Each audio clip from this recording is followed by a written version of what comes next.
could you raise your hand if you have ever been a guest on Airbnb?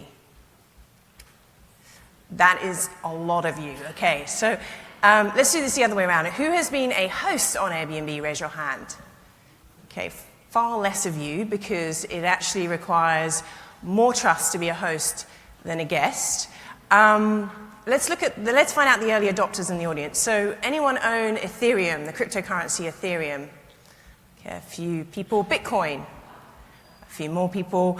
And you don't have to tell me what you've bought, but has anyone been on the dark web?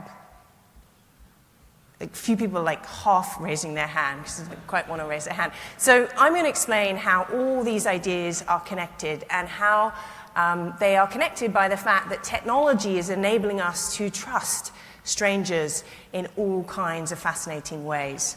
200 years ago, when engineers first invented the first early steam trains, they were worried that people wouldn't want to ride this super fast way of getting around, because they would be worried that the trains would fall off the tracks. But the trust barrier that actually got in the way had nothing to do with the trains or the tracks themselves. At the time, there was widespread fear and belief that human bodies weren't designed to move at high speeds.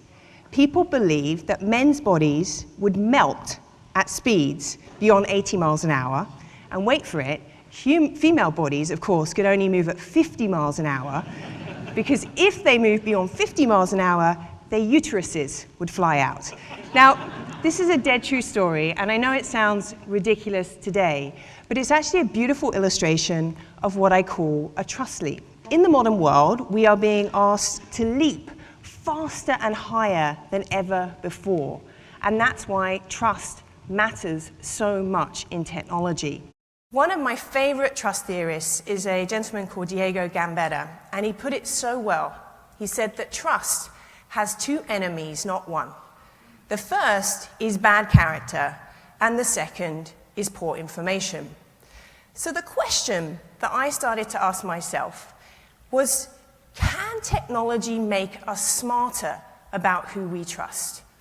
Or is it encouraging us to place our trust in the wrong people and the wrong places? So whenever you're asking someone to trust something, so it could be a self-driving car, it could be giving your phone to a complete stranger, it could be a place that you've never been to, there's basically two states. There's a gap between a known place and an unknown place.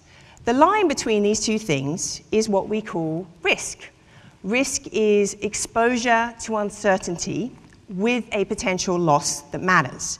But risk isn't what enables us to try new things. It's not what enables us to cross that gap.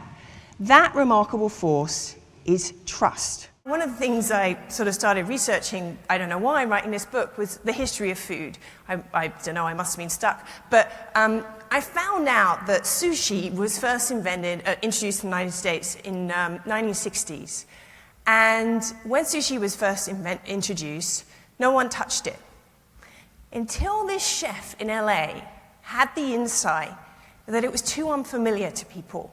So he said, why don't we hide the seaweed on the inside and add some avocado? And put the rice on the outside so people feel familiar. It feels familiar to people. And this became the California roll. Now, the reason why I love this story is it highlights something really important when it comes to trust. And that is that people don't want something entirely new. They want the familiar done differently. So brilliant leaders, brilliant product creators, what they do is they reduce the unknown. They make things feel strangely familiar to people. Trust cannot be automated by technology. It can't be fixed by compliance and regulation. Trust lies with us. We make the decisions as to who we give our trust to. And every time we think about this, I think we are taking control and trying to preserve what really is a fragile and precious asset, trust. Thank you very much.